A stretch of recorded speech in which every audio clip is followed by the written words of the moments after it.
how does one go about the telling in telling its slant? And what is the rule against which the slant is measured? Theology is often concerned with the rule rather than the slant. In many conceptions of what Christian theology is, it's a discourse that is trying to determine governing norms for faithful practice within Christian communities. Within this conception of theology, the emphasis tends to rest on the story of the community, the narrative within which the members of the community find meaning for their lives. In such a telling, the beauty of the story is a complex image of call and mission, identity and belonging, of practice or the failure to practice in light of the one, Jesus, whose depiction within the biblical story is the source and node around which the community finds its sense. We fit our lives into this larger story of the church, connecting to others journeying with us along the way. The question of the coherence and the essential continuity of the story is always pressing in the telling. Telling a coherent story is how the beauty of the story stands forth. Telling a coherent story is not simply about telling a nice story or a story with no unpleasant elements. It often entails tragedies, suffering, and loss. Instead of a Pollyanna-ish story, a coherent story depends on the fittingness of the arrangement of events, characters, the grammar, syntax, and vocabulary for depicting the reality that the theologian is attempting to do justice to. The artist is in a similar situation, having to select from a range of methods, tools, and skills in order to depict something of what is pressing on them, something tragic, joyful, whimsical, some mixture of these or other feelings. So many creative possibilities go into the theologian or the artist telling a beautiful story, and the beauty of something like theology emerges in how the theologian creatively inflects the materials with her unique perspective, providing a fitting arrangement we had not considered in quite that way before. This unique perspective issues a call to more faithfulness to God and the community, and builds a stronger affective tie between the community of faith and this story, the good news. Lately, though, I've been turning over questions of whether this narrative coherence, the idea of a whole view of which we only have a partial glimpse, seen through a glass darkly, that gives meaning to even the tragic part, the joyful part, the romantic part, too often provides a cover, not just for the discontinuities and gaps in the narrative, but a cover for the questions that shape the investment in the story in the first place. Like, who's the one doing the telling? Why are we so sure that there is a we that connects us in a community of faith? Who determines the boundaries of belonging to this we, and thus the narrative boundaries of the story? Who determines, I said that one. I don't mean to tell a different story, a better story of inclusion, a story of expanding the boundaries, of hospitality and welcome instead. No, I'm more concerned with staying with this question. What are the common sense assumptions at work in the imagination of this Christian story? What assumptions are at work in the telling? And how is this sense, this common sense, that which constitutes a community, and this telling that reinvests the community with a sense of itself, produced and reproduced? At heart, then, I'm asking familiar questions of power and authority that make the telling, but hopefully with a slant. And of course, theologians are smart. We can very easily take these questions and criticisms as part of the narrative. Christianity is self-critical, it's flexible, it's open to change. Theology likes to convert what has been left out into a thread that can be woven into a beautiful tapestry, a well-placed note of dissonance within a beautiful chord, and a resting abyss in a beautiful image. Against the darkness of the world, the truth of the beauty shines much brighter. Or perhaps one is even able to find beauty in the brokenness and so redeem that suffering, give it meaning. But this is, of course, being somewhat reductive. And it would be a lie to say I don't ever find myself compelled by such stories. Yet when I try to locate my own story within the Christian story, try to figure out what sense can be made of such a story of freedom as a descendant of enslaved Black people, it's the irreconcilable nature of the two that stays with me. So, theological anthropology and redemptive narratives. Theological anthropology the study of what it means to be human in light of who God is nothing if not a redemptive narrative. Through theological anthropology, we attempt to make sense of the senseless occurrences of human life, not in the crude way where someone tells you something like, God just wanted to be with her more when the loved one dies.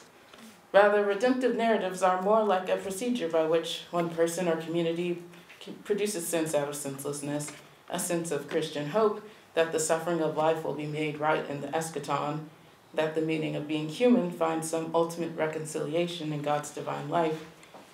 And this has to be made and remade through the production and reproduction of theological sensibilities. Narrative in theology is a, if not the, crucial medium for this operation.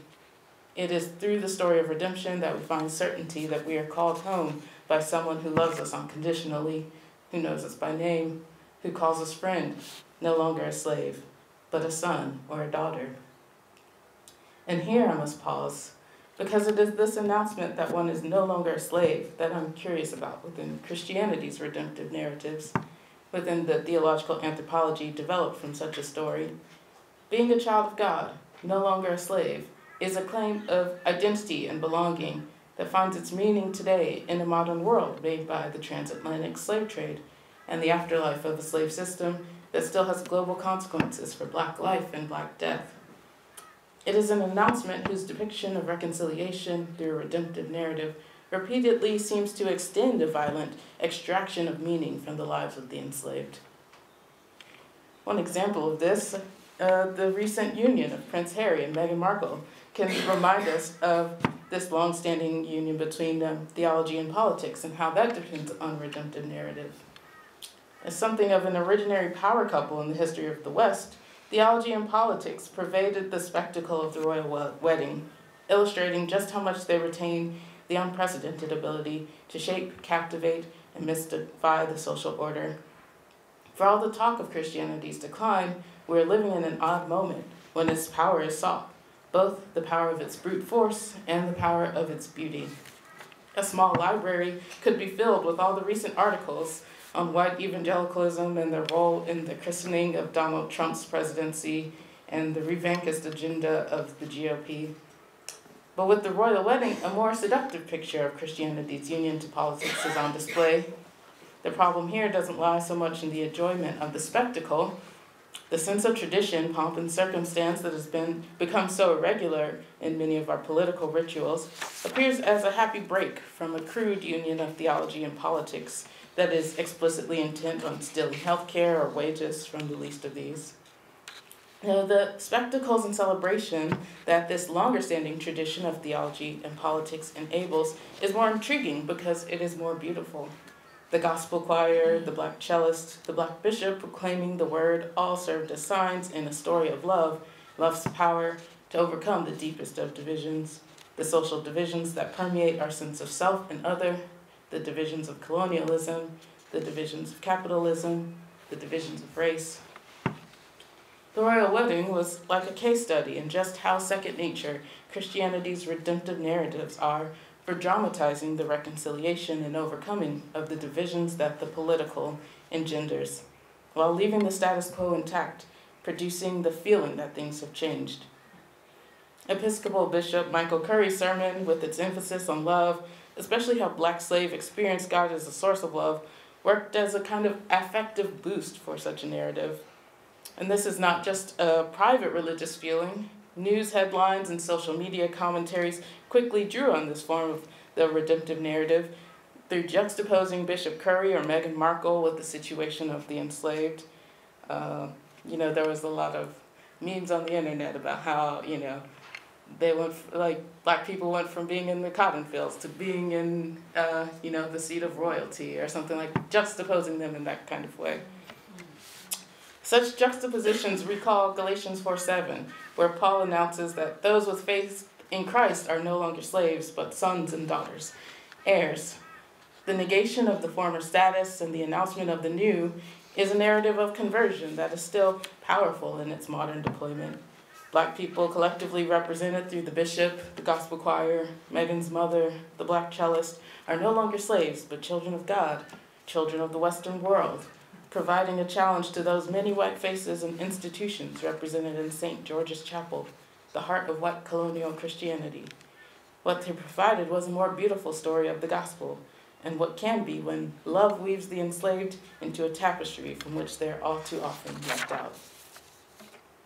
But there's a level of hermeneutical violence that is required to make the enjoyment of Black people in spectacular situations equivalent to Black overcoming or subversion, Black radicalism and authenticity, Black freedom or liberation struggle.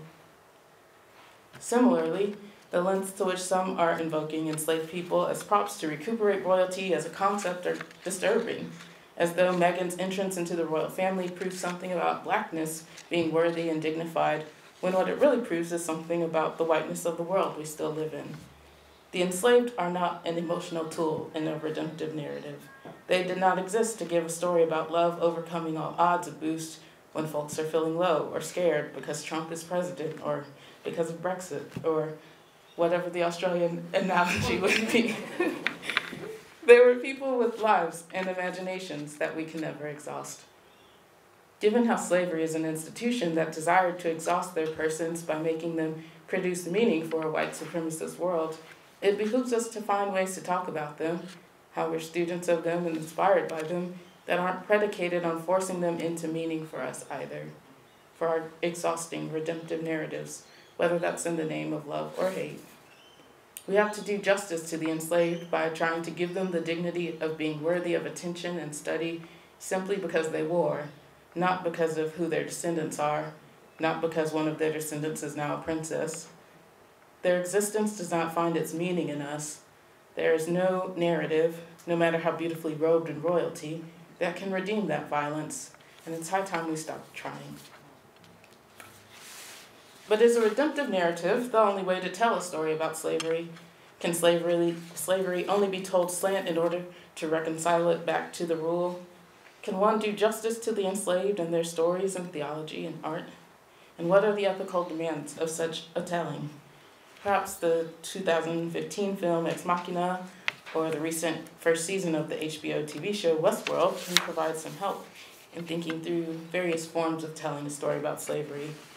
I want to consider how these interwoven redemptive narratives of race and religion get put together in these depictions through questions of the theological and the political, the divine and the human.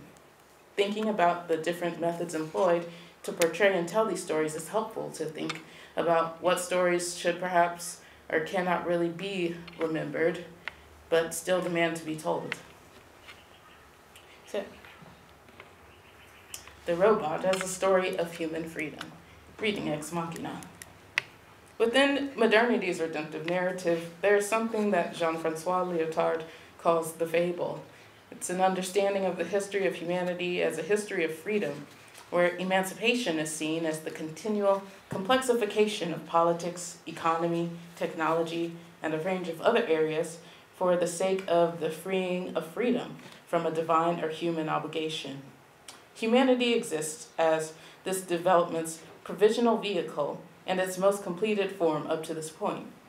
But this development will continue beyond the capacities of the human brain.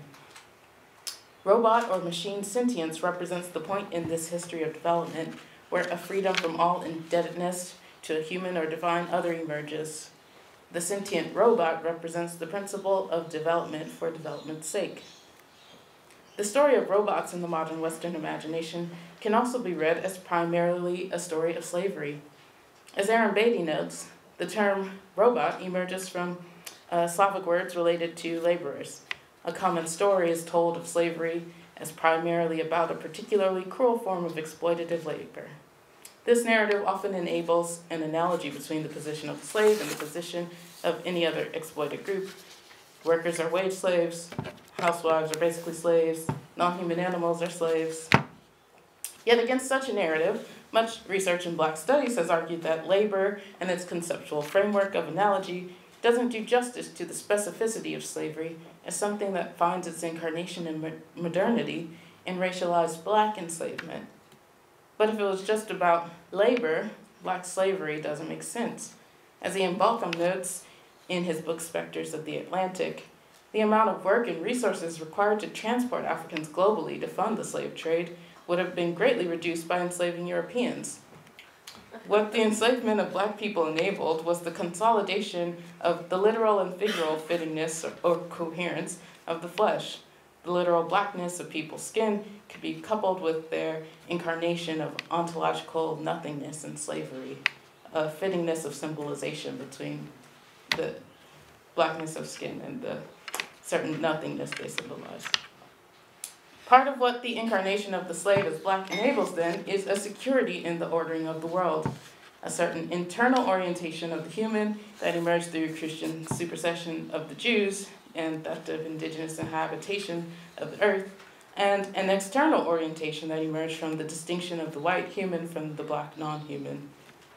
This story of slavery as analogous to other positions can obfuscate how slavery actually secures the meaning of the human. To be human is to be free, and to be free is to be a son, not a slave. To reckon with the afterlife of slavery, as Saidiya Hartman calls it, is to reckon with the effects of premature death and strangled social life that attend the black situation to this day. To think these readings of the non-human machine who surpasses the human, together with the haunt of slavery in the modern imagination, is to consider the extent to which the progressive narration of redemption in the West, whether theological or secular, depends on the literal and figural slave in order to provide the dramatic tension of humanity's meaning and the meaning of the sovereign God or the sovereign man within its story of freedom. Ex Machina is ripe for consideration in light of these questions of the human and non-human, slavery and freedom, divine, sovereign God or sovereign man. And you can see here, this was like a promotional image from the film. To erase the line between man and machine is to obscure the line between men and gods. In particular, it brings these questions of Western technological development, the human and the divine, to the fore of explorations of human subjectivity, gender, and sexuality. While premised on whether, to put it crudely, artificial intelligence can be human, the questions that emerge in the film end up delving into the key themes of redemption, histories, and theology in the West. While the film's plot twist and surprising ending appears as a slant within the telling of a story of attaining freedom, it highlights the possibilities and limits of feminist appropriations of redemptive narratives and the problematic use of analogies with slavery to tell their stories or fantasies of salvation for men. The film calls us to ponder what shift occurs in redemptive narratives when, at the end, the subject is not a human man, but a female machine, become woman. The film begins with Caleb, this guy. He's a programmer at the fictional Blue Book, the largest internet search engine in the world, and he discovers that he's won a coveted raffle whose reward is a visit with Nathan, the brilliant but eccentric and isolated CEO of Blue Book. Caleb is flown to Nathan's home, located in a remote location surrounded by mountains and stretches of green fields, waterfalls, and cliff sides. Nathan's home is built into the landscape. The top floor is a mixture of concrete and large glass windows, making the high-tech home seem like both an extension of nature and its antithesis. The bottom floor, in contrast, is a research facility without windows or much natural light. The question of what is natural, what is human nature in relationship to history and technology thus becomes the stage for the interactions between the characters. The coldness of the concrete interrupts the natural environment to continually ask if this home is paradise or a prison. Nathan reveals that Caleb has been selected to participate in a Turing test, which is meant to examine whether or not a machine has attained artificial intelligence, exhibiting reasoning and behavior on par or beyond a human. If that test is passed, Nathan reveals to Caleb, you're a dead center of the greatest scientific event of the history of man. To which Caleb responds, if you've created a conscious machine, it's not the history of man, that's the history of gods. This transposition of history beyond the history of man to that of gods, or perhaps the intertwining of the history of gods and the history of man, is amplified by Lyotard's explanation of the fable of the modern West as precisely this quest for a transcendence of history through freedom. Yet these two men still want to take credit for this transcendence. Later in the film, Nathan misquotes Caleb in order to praise himself. If I've invented a machine with consciousness, I'm not a man, I'm a god.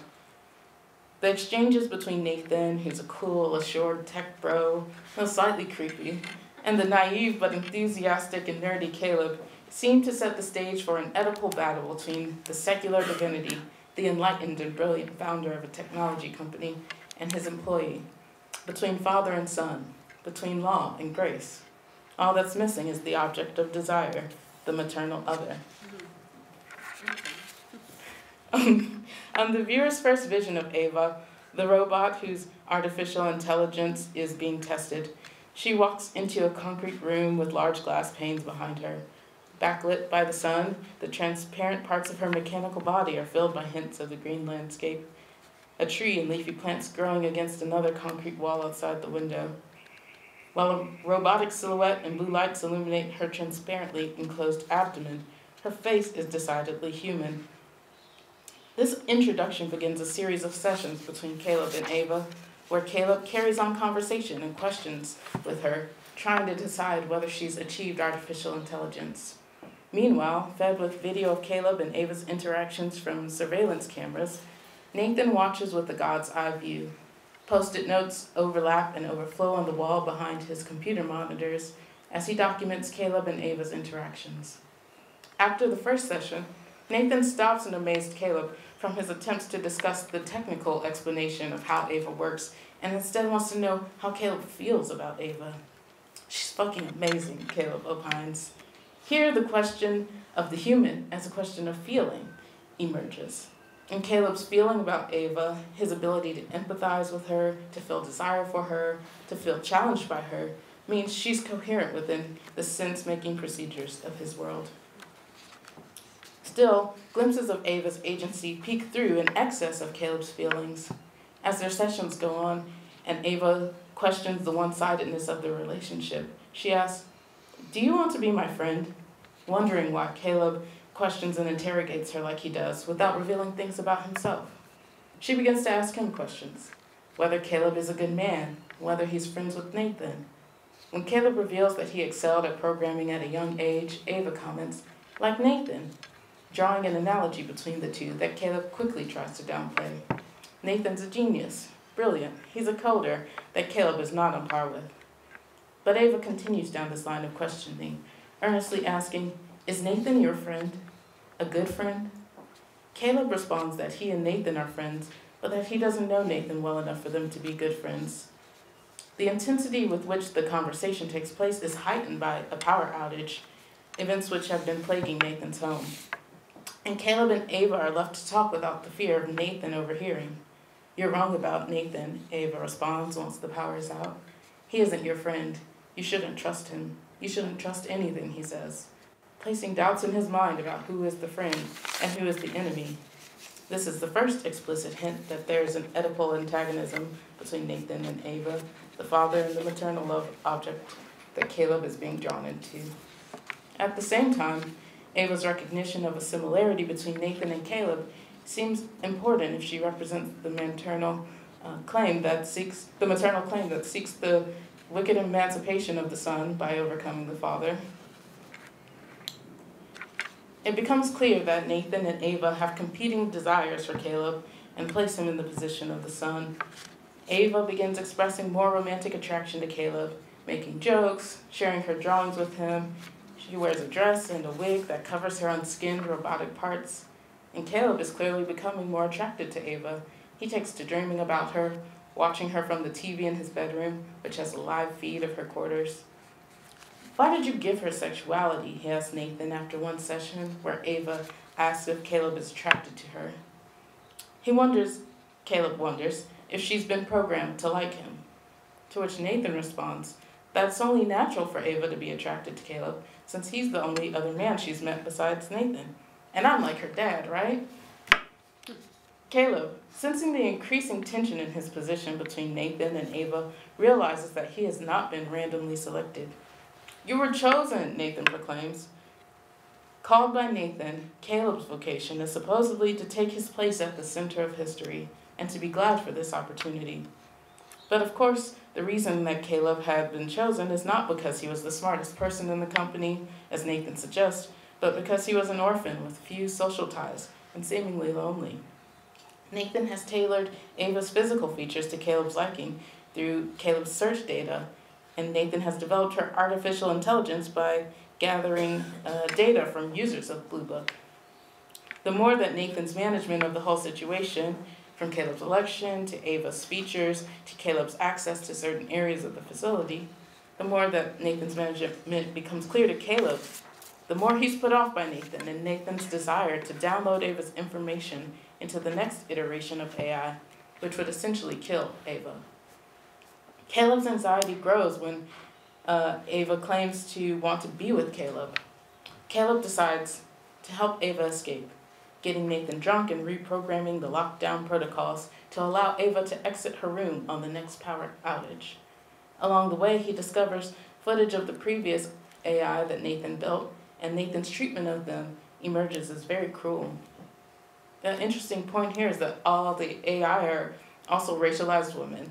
So the first iteration of the AI is a black robot without a head, and she's pre-verbal and unable to write and walk. Nathan drags her around the room, moves her limbs, attempting to make her draw, but nothing works.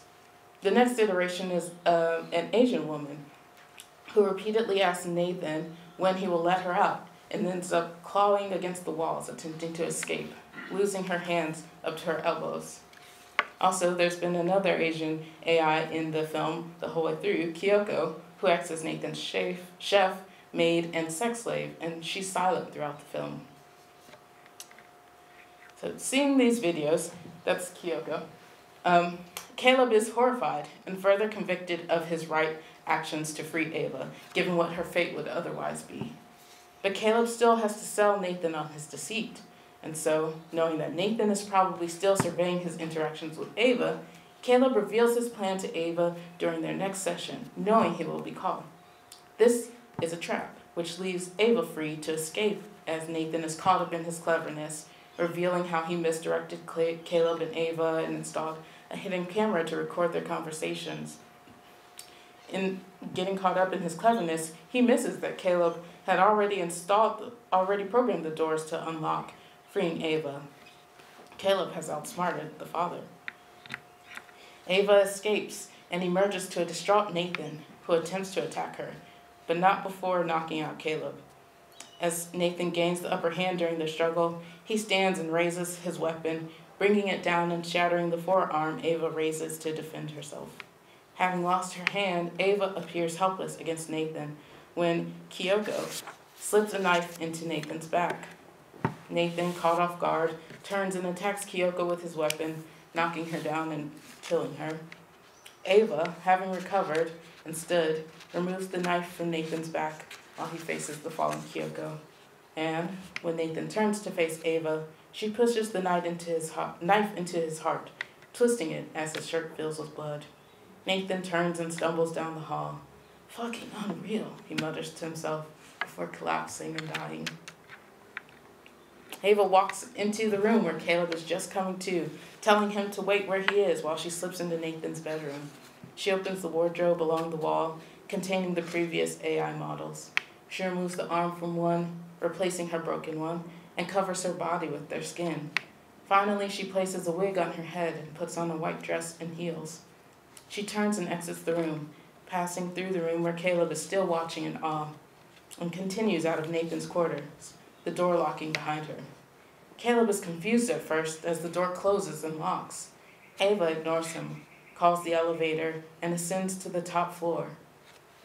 The final scenes of the movie are interspersed with Ava exiting Nathan's mountainside paradise by helicopter and Caleb's frantic attempts to escape from the locked room, but he's thwarted by the power going out and the unbreakable glass door. This startling ending, where Ava abandons Caleb without so much as a second glance, is unsettling. It is also a slant telling of a feminist narrative of women's freedom. Predicated on an analogy with slavery, the narratives of Western development at work in conversations about women's liberation and advancement often depend on figuring women's situation as basically slaves. Of course, the common story that enables the categories women and slaves to be put in distinction requires forgetting the position of the enslaved woman. From this perspective, it becomes clear that while telling a story of women's subjectivity at a slant, it depends on a no longer slave motif to find its narrative coherence.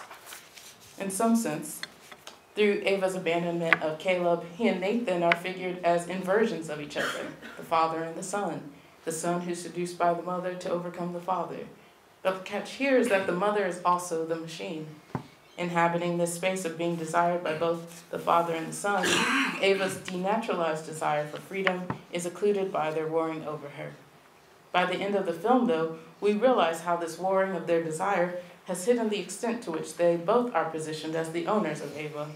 Both offer the extension of emancipation, either through Ava's sublation into a higher form as a future iteration of her artificial intelligence, or her consummation as Caleb's romantic interest, rescued from the father. Between them, as the hyphen that links them together, Ava's desire and subjectivity transgresses love and law through the betrayal of both. And what space is there in the law or love for man's other, woman?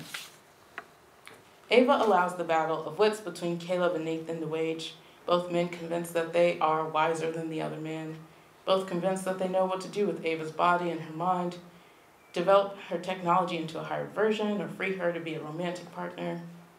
But when Ava abandons Caleb, perhaps we see that within Western history of patriarchal capitalist development, self-possession can never come without a dispossession of another.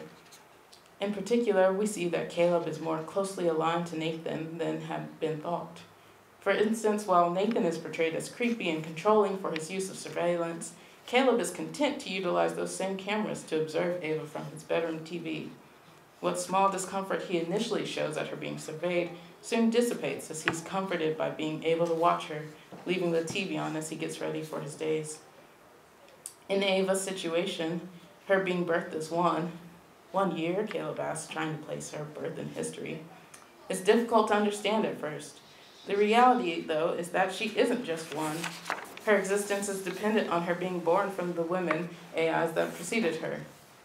But are the women who precede Ava her mothers or her sisters? Perhaps both. While the film misdirects, framing Caleb as the chosen one, it is Ava who's the child of the promise of Western technological development. We must thus recognize the whiteness of this narrative of sexual difference, sovereignty, and anthropology, this narration of the non-human subject's salvation, becoming God or human through the overcoming of the man who killed God. Through the progression and racialized iterations of development in his artificial intelligence's technology, it's only Ava who's able to detach history from the promise through killing Nathan and abandoning Caleb. If we seek to read Ava as a subject to be celebrated by the end, the deaths of the preceding AI seem caught in a narrative of redemptive suffering. Maybe we can read Ava as refusing to transfigure her own or other artificial intelligent robots' suffering into redemption. Perhaps their suffering is in her skin, her interface with the world, covering her before she enters the outside. Still, little sentiment seems attached to her need for their bodies.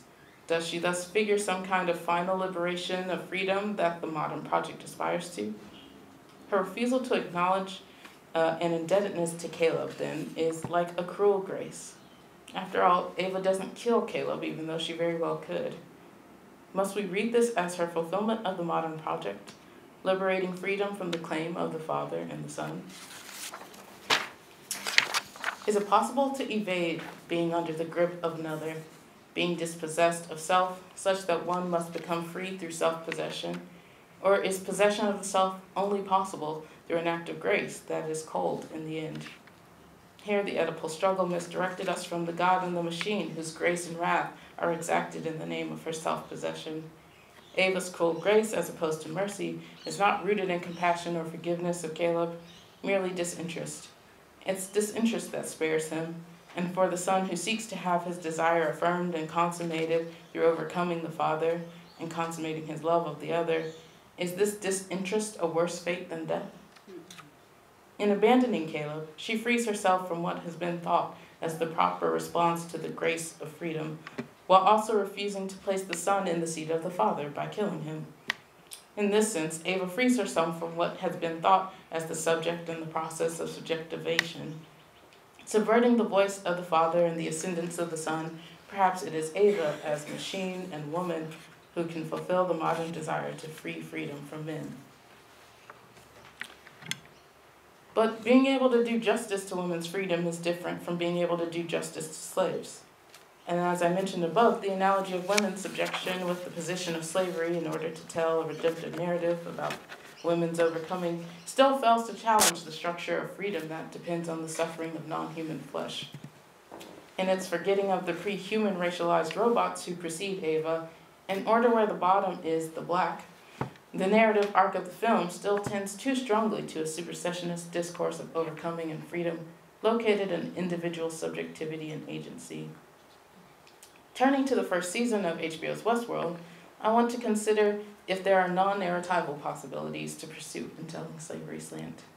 In many ways, Westworld doesn't tell a story. Listening to people discuss the show, this might seem like an odd statement. It's easy to read Westworld as a story of robots gaining consciousness and overthrowing their human overlords, just like Ex Machina. Or maybe it's a story of slave rebellion, or human consciousness. But none of these narratives seem to do justice to Westworld in my reading, where perhaps it is less the story than the question, the problematic, and the feeling that becomes apparent over and over. In particular, it asks the question, by what means is the distinction between the human and the non-human produced and reproduced? Whose flesh pays the cost of such a distinction? And what can desire, kinship, and freedom mean in a world that produces the definition of human desire, kinship, and freedom through violence, unfreedom, and the fungibility of non-human, that is, black flesh? What can a plot do against the demand of these questions? What artistic invention is necessary to do justice to this non-human flesh? Westworld, the fictional location of the show, is a theme park based on the United States Western and its fantasy of settler colonialism and frontier life. The park provides an unparalleled experience of freedom. Humans come to Westworld to indulge in their deepest desires, their darkest fantasies, the most heroic of dreams. And all of this satisfaction of human desire and sense of themselves is dependent on the human's ability to make use of the host, the extent to which their whole being is for the guests. It also starts to become clear that the host being is also for Delos, the company that funds the park, but also has a vested interest in the technology that makes Westworld work. The difficulty with narrating Westworld as a story of robots achieving consciousness and rebelling as they become human is how it fails to do justice to the gratuitous violence the humans inflict upon the hosts. The hosts are murdered, toyed with, tortured, abandoned, and resurrected to do it all again by a well-staffed team of lab technicians who repair the hosts and return them to service. Within the show, it is not that the violence becomes bad because now we know the robots are really human. Most of the robots remain within their storylines and don't exhibit the sense of self that marks those who viewers speculate have achieved humanity. To narrate the story as robots achieving human consciousness is to miss the ethical injunction demanded by the use of the flesh in the first place.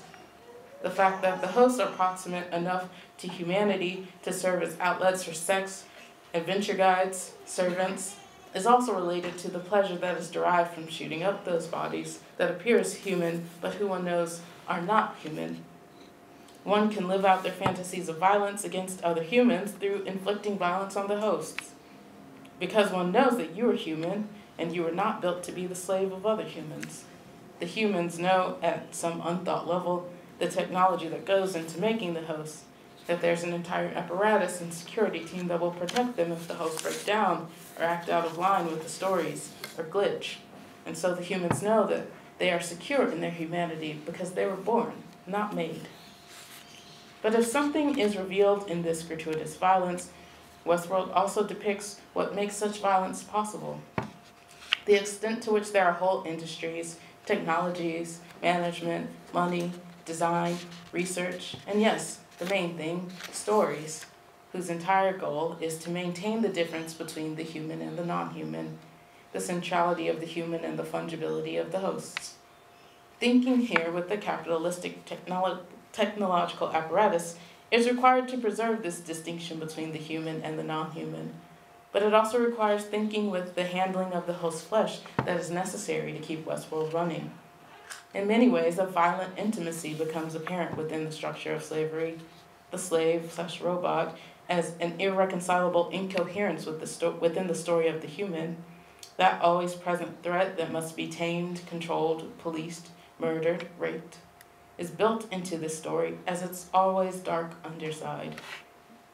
For all this violence, wealth, desire, the meaning and sense of freedom depends on the manage of proximity to the enslaved that is always driven by a question: what if the slaves rebel?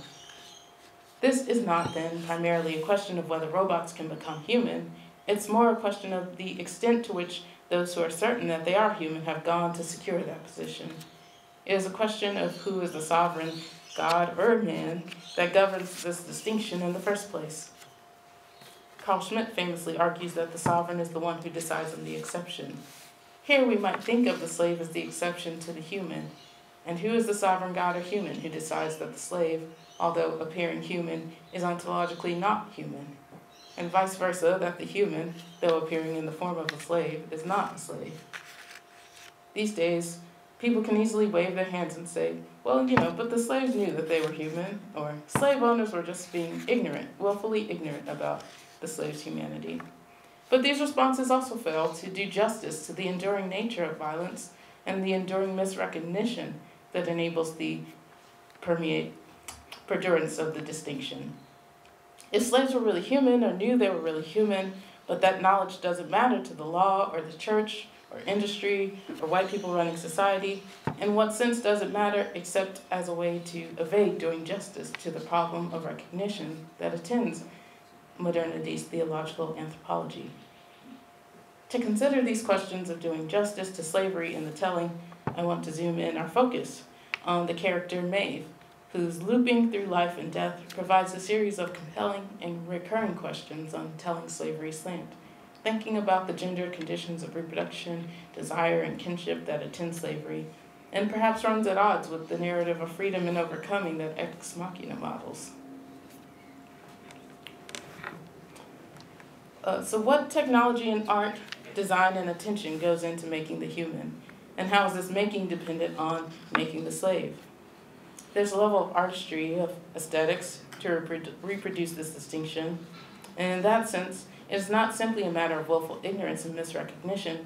It's a habit of attention and deciding to attend to certain things and not others, to study and cultivate certain kinds of knowledge and not others, to look for meaning in certain places and not others, to make meaning in certain ways and not others, to gather and use material in certain ways and not others. And what material is available to the slave? There's an oft-quoted passage from Audre Lorde where she says, "The master's tools will never dismantle the master's house." But to follow a professor of mine, what other tools are there? This becomes apparent in Maeve's story when we think about language and improvisation, the programming that enables the hosts to both stick to their storylines and produce the lifelikeliness that makes Westworld work, requires the hosts have a level of improvisation within the constraints of their storyline and language. When Maeve comes face to face with this reality, she has a breakdown in language and shuts down. Let's see here. No one knows what I'm thinking. I'll show you.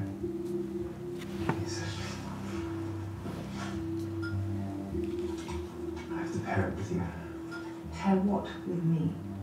You can improvise a little, but most of what you say was designed upstairs. Same as the rest of you.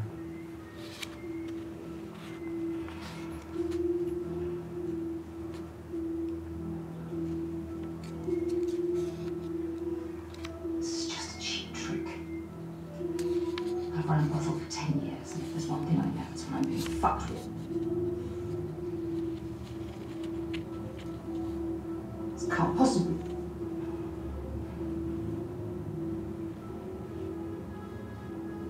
You can't. I can't.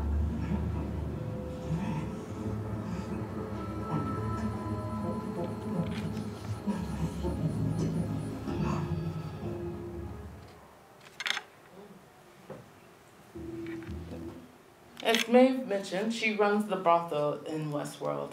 One of the earlier models of the host, she is sharp and sexy, coy and clever, but also increasingly unattractive to the guest due to haunting memories she's having.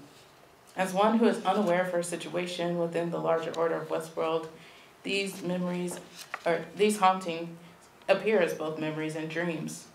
She remembers as a dream the lab technicians patching her up and failing to remove a bullet from her abdomen. It is when her stability within her world is continually interrupted by this recurring dream that she decides to cut herself open and see if the bullet remains. When she finds the bullet still inside her, she realizes she hasn't been dreaming, but recalling a real event. Her dreams or nightmares are her memories, and she's developed a practice for dealing with these nightmares, these memories, counting backwards from 3, 2, 1, which enables her to wake herself up in the world behind Westworld. I hesitate to call this the real world, as though Westworld is the fake world, because for the hosts, all the violence that happens to them, the desires and affections and kinships they make with each other, are very much real. On Maeve's tour through the Westworld facility, this becomes strikingly clear.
Where are we now? Design.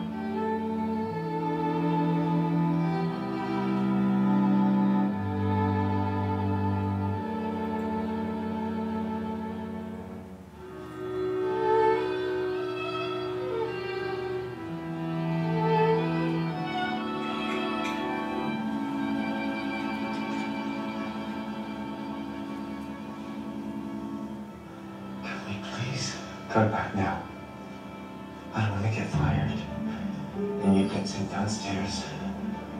Don't forget that. Welcome to Westworld. Live without limits.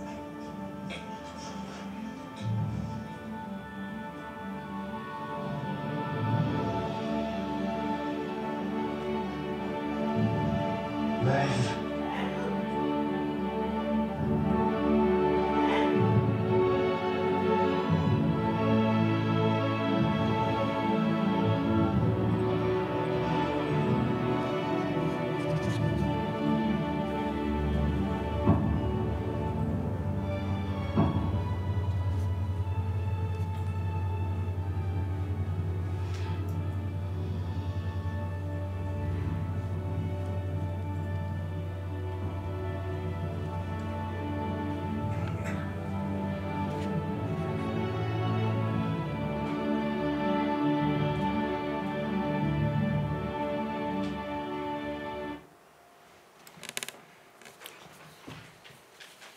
So there's a sense of beauty, scale, and vocation and direction to the whole project of Westworld as a fantasy for the humans that's paired with a play of perspective. We gaze at Maeve and then follow her gaze. We run back and forth between admiring the lifelike movements of the host, humanoid and non-humanoid animals. We see the attentiveness with which the heads are modeled, the heaps of flesh, the nakedness with which the dignity of the host is disregarded. We see Maeve's identification with the host and her disidentification with the humans. It's not that Maeve needs to become human, it's that the humans need to become less human in order to feel with the hosts. Where the extent to which the feeling of empathy determines who can be human, as Caleb's feeling for Ava signals in Ex Machina, here it is how the sense of the human, the sense of freedom, is inadequate to the feeling of the break, the feeling of senselessness in one's flesh. Recognizing the problem of human feeling for her quest to escape, Maeve, who has made friends with the man who's guiding her around, she tells the lab tech, Felix, who's become her ally, that you really make a terrible human. And I mean that as a compliment, suggesting that there's a certain dehumanization that he has to go through in order to be able to feel with her. And it's the real violence and kinship and death and affection in Westworld that makes Maeve's memories her dreams. As you saw at the end of that clip, she sees herself in the ad that's playing, and there's a small hand that reaches out to grab hers, which is a memory of her previous storyline where she had a daughter. And while the repurposing of her character in this new role as the owner of a brothel gives her a new backstory that's supposed to erase and override the old one, here Maeve begins to remember. And this memory becomes a dream, which enables a novel desire that irreparably breaks her story without reconciliation. For this relationship with a daughter who she knows is not really her daughter, who she has no legitimate claim to, who was given to her as part of a human fantasy, becomes a desire for the real. It's this memory of a dream which initiates Maeve's real break with her script. Very often, theological and artistic calls for attention to the messiness, incoherence, and fragility of life are simply taken up within a narrative about how beautiful the brokenness is, or less bad, how the remainder of beauty in the midst of brokenness makes life meaningful in some way that exceeds the suffering.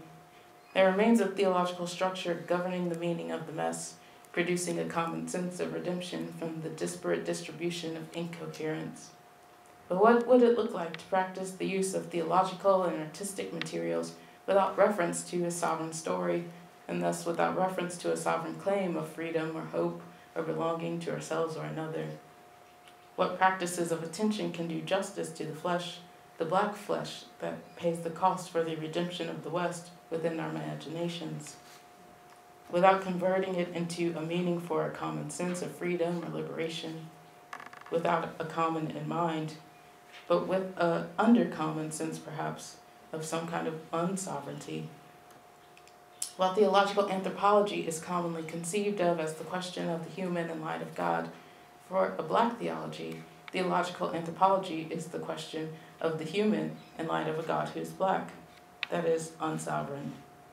Rereading the human in light of the unsovereignty of God's blackness and black flesh demands the loss of a story of redemption in order to try to do justice to the unsovereignty of the flesh. Thank you.